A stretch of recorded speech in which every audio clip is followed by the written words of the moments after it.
Hello and welcome back once again to Steven Sir Makes It Easy, where me, Steven Sir, tries to make your life a little bit more simpler with concepts concerning accountancy and finance. Before I get started with the task for the day, very quickly a few reminders. You can connect with us on our Facebook page, our Instagram ID, as well as the Twitter handle. And the most important one is the Telegram channel given above.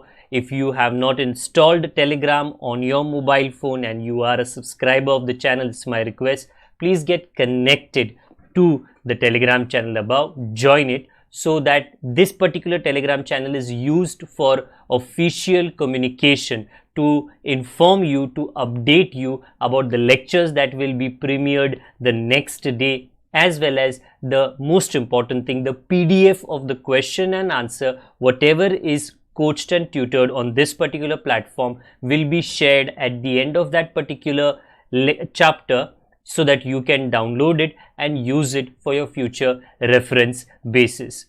Very importantly, at the end is, if you have not subscribed to our YouTube channel, please do make that a task for the day and subscribe to our channel, and together with that also press the bell icon so that Mr. YouTube notifies you about lectures which are uploaded on this particular platform.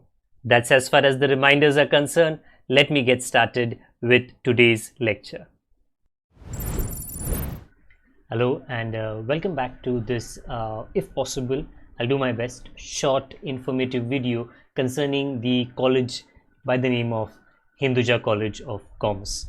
Okay. तो during this particular informative lecture मैं आपको थोड़े college के बारे में, उसके courses के बारे में और उसके एडमिशन के प्रोसेस के बारे में जल्दी से बता देता हूं। तो अगर आपने अभी तक हिंदुजा कॉलेज को कंसिडर नहीं किया है, ओके, वेरी क्विकली, सबसे पहली बात कि ये कॉलेज कहाँ पर उपस्थित है।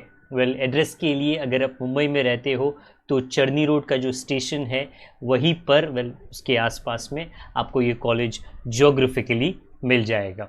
अगर आप कॉलेज के कोर्सेज़ के बारे में थोड़ा कुछ जानना चाहते हो, खास करके बिकॉज आप FY के एडमिशन के लिए, अंडर ग्रेजुएशन कोर्स के लिए बारे में जानना चाहते हो, तो ये कॉलेज जो है, इसके अंदर there are multiple courses which is regular BCom as well as BCom with the various specializations. Okay, meaning you do have something called as BCA, which is not in many colleges, that is Bachelor of Computer Application. Accounting and finance available है, banking and insurance available है, BMS available है, bachelor BA in multimedia and mass communication, जो इसके पहले BMM करके कहा जाता था। And very very importantly, this is one of the few colleges जहाँ पे अगर आप ऊपर नज़र मारो तो BCom in financial market, BFM करके इसको बताया जाता है, as well as BCom in transport management, then BCom in investment management and BSc in information technology. So these 4 courses, BSc in information technology आपको काफ़ी colleges में मिल जाएगा, but financial market, transport management and investment management, there are multiple courses जो BCom में किया जा सकता है, okay?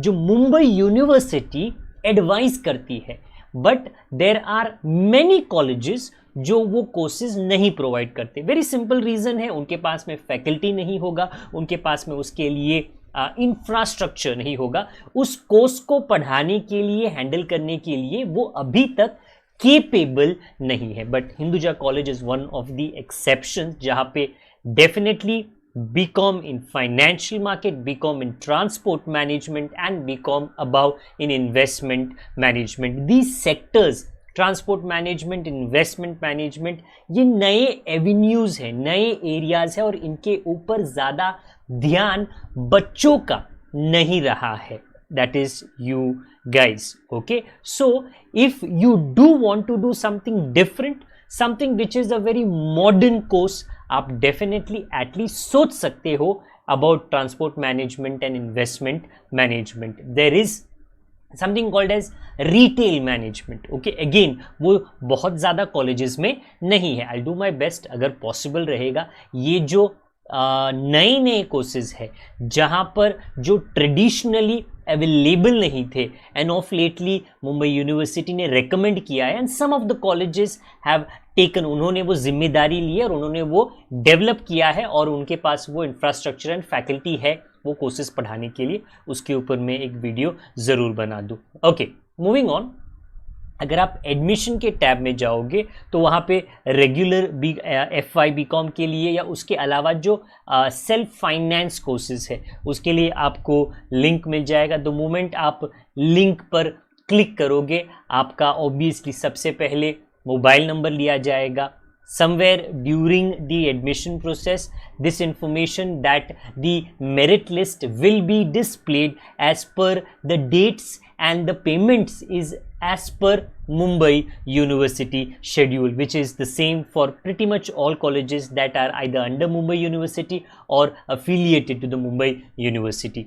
आप जैसे ही आपका मोबाइल नंबर डालोगे, again I repeat my self, मैंने ये पहले भी बताया है कि एक मोबाइल नंबर जब आप डालते हो आप उसके द्वारा एक ही कॉलेज में 2 कोर्सेज के लिए अप्लाई कर सकते हो। Not a problem at all, आपको हिचकिचाने की ज़रूरत नहीं है। आप जैसे मैंने कहा कि आपको अगर मास मीडिया लेना है आप उसके लिए एक बार अप्लाई कर दीजिए, and then go through the entire process and you have to pay the fees once again if you as a backup want maybe BAF or BBI or regular BCom, you can do that। जैसे ही ये OTP आपका आ जाएगा आपका mobile number authenticate हो जाएगा।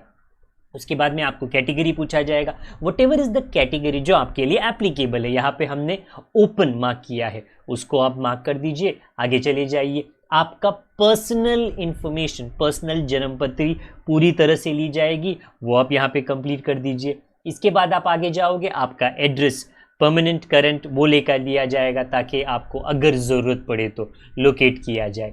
उसके बाद में आपके जो एकेडमिक क्वालिफिकेशंस है 10th स्टैंडर्ड का 12th स्टैंडर्ड का, उसको आप प्लीज़ भर दीजिए इसके अंदर। ऊपर अगर आप नोटिस करोगे काफ़ी ये लगभग सारे कॉलेजेस के एडमिशन फॉर्म में आपको दिखाई देगा, पास्ट विथ एग्जेम्पशन, यहाँ पे हमने मार्क किया है no. For some of you, कुछ लोगों को इसका मतलब पता नहीं है, इसके लिए वो या तो येस क्लिक कर देते हैं या तो नो क्लिक कर देते हैं। प्लीज़ नोट, जो आपने 10th स्टैंडर्ड या 12th स्टैंडर्ड पास किया, एग्जेम्पशन का मतलब क्या है? क्या आपको कहाँ पे कोई सब्जेक्ट में ग्रेस मार्क्स दिए गए थे या कोई सब्जेक्ट ही आपसे नहीं लिया गया था? इन स्पेशल सर्कमस्टांसेस ऐसा होता है। Okay, so if you are someone, बस सर मैंने तो सारे सब्जेक्ट दिए, मैं तो सब में पास हुआ हूँ, मुझे कोई ग्रेस मार्क्स नहीं मिला है, देन वेरी सिंपल, आप नॉर्मल कैटेगरी में गिरते हो, आपको वो नो मार्क करना है। काफ़ी लोग येस कर देते हैं, तो ये बहुत पिक्यूलियर सिचुएशन है, काफ़ी यूनिक सिचुएशन है जब एक बच्चे को कुछ ग्रेस मार्क देकर, या मे बी कभी कोई सब्जेक्ट ही होता नहीं है, ओके, उसका कुछ यूनिक सिचुएशन होता है, इसके लिए वो एग्जेम्पशन से पास हो जाता है। नॉर्मली ये एप्लीकेबल नहीं है, आपको नो कर देना है। ओके, जैसे ही आप आपका 10th स्टैंडर्ड, आपके 12th स्टैंडर्ड का इंफॉर्मेशन भर दोगे, उसके बाद में आप नेक्स्ट करके आगे चले जाइए।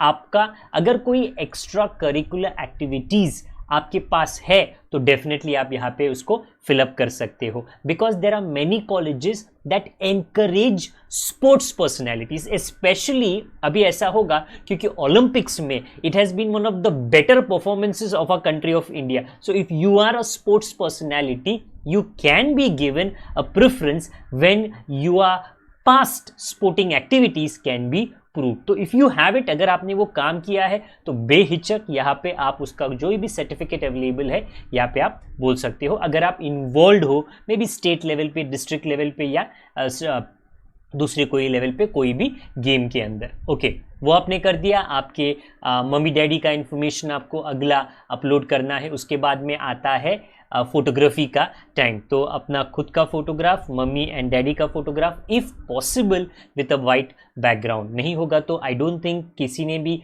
रिजेक्ट किया है। उसके बाद आता है डिक्लेरेशन, जो अगेन डिक्लेरेशन है कि सारे जो आपने इन्फॉर्मेशन इसके पहले दिया है, वेदर वो 10th स्टैंडर्ड का हो, 12th स्टैंडर्ड का हो, एड्रेस का हो, everything is correct and you don't seek admission at 2 colleges simultaneously. Again obviously बहुत बच्चे ऑब्वियसली ये करने वाले हैं, बट अगर आपका एक कॉलेज में नहीं होता है और आप दूसरे में एडमिशन लेना चाहते हो तो ऑटोमेटिकली वो एडमिशन आपका कैंसिल हो जाएगा. Okay, so that's basically the declaration from your part, आपके तरफ से और आपके मम्मी डैडी की तरफ से. उसके बाद में हिंदुजा कॉलेज को जो अपलोड डॉक्यूमेंट्स का टैब है वहां पे कोई भी चीज एस्ट्रिक्ट मार्क नहीं है, तो फिलहाल के लिए कोई भी चीज कंपलसरी नहीं है. So I repeat myself, if you have migration certificate, अगर आप दूसरे कोई स्टेट से आए हो, या डेफिनेटली आपका स्कूल लिविंग सर्टिफिकेट रहेगा, इवन दो उन्होंने यहाँ पे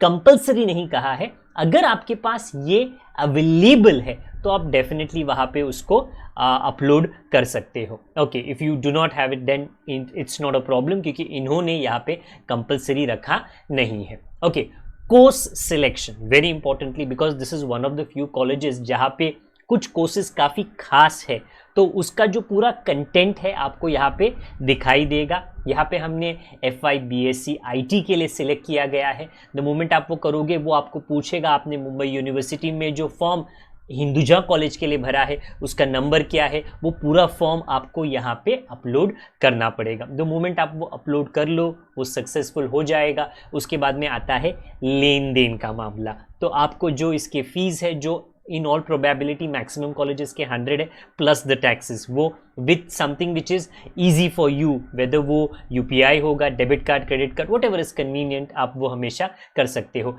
कभी कभी यहाँ पे मामला अटक जाता है कि सर पैसे तो चले गए हैं बट मेरा जो रजिस्ट्रेशन था एप्लीकेशन का वो पूरा कंप्लीट नहीं हुआ है. देन अबाव आप नोटिस कर सकते हो there are certain contact numbers, वो कॉन्टैक्ट नंबर पे आप कॉल कर सकते हो. डेफिनेटली वो आपको जो सिचुएशन है समझा देंगे और एक्सप्लेन कर लेगी कि अगर आपको रुकना है या आपको फीस दोबारा भरनी पड़ेगी, वो क्लियरेंस ओके, वो सजेशन सुझाव आपको दिया जाएगा. ये पूरा कंप्लीट होने के बाद में आप इस टैब पे आ जाओगे, इस विंडो पे आ जाओगे जहाँ पे जो पेमेंट आपने की है, वेदर वो 100 रुपीज़ का हो, वेदर वो टैक्सेस का हो, उसका रिसिप्ट आप डाउनलोड कर सकते हो. प्लीज़ करके रख लीजिए, डू नॉट वेट कि अगर चाहिए तो मैं दोबारा लॉगिन करूँगा और वहाँ से डाउनलोड कर लूँगा. वंस एंड फॉर ऑल ये सॉफ्ट कॉपी एटलीस्ट डाउनलोड करके रख लीजिए. And the form that you have just now field, वो भी soft copy, minimum soft copy आप डाउनलोड करके रख लीजिए. That is it as far as the admission procedure for Hinduja college is concerned. The reason ये college के बारे में मैंने थोड़ी चर्चा ज़्यादा की है क्योंकि इसमें कुछ ऐसे यूनिक कोर्सेज है जो बीकॉम के स्पेशलाइजेशन कोर्सेज है जो काफ़ी दूसरे कॉलेजेस में नॉर्मली मिलते नहीं है. तो अगर आपको उसके बारे में ज़्यादा जानकारी चाहिए, आप ये कॉलेज की वेबसाइट पे जा सकते हो और उन्होंने कोर्स और आने वाले 3 सालों में वो उसमें क्या पढ़ाने वाले हैं उसकी पूरी जानकारी उन्होंने दी है. अगर ये वीडियो आपको मदद होता है तो कृपया करके इसे आप आपके दोस्तों के साथ में शेयर कर लीजिए ताकि उनको भी कॉलेज के बारे में और कॉलेज के जो कोर्सेज है उसकी जानकारी और एडमिशन के बारे में और उस प्रोसेस के बारे में इंफॉर्मेशन मिल जाए. That is it for me for this particular video right now. I hope the past few minutes जो आपने ये वीडियो ये लेक्चर देख के बिताया वो आपके लिए फलवंत साबित होगा, फ्रूटफुल साबित होगा. I will meet you very soon either with a lecture as far as academics is concerned or maybe with one more video which would be informative concerning admission to another college. That is it for me. Have a good day. Take care of yourself. Take care of your seniors and juniors. Take care of your lovely, lovely family members. God bless. Bye for now.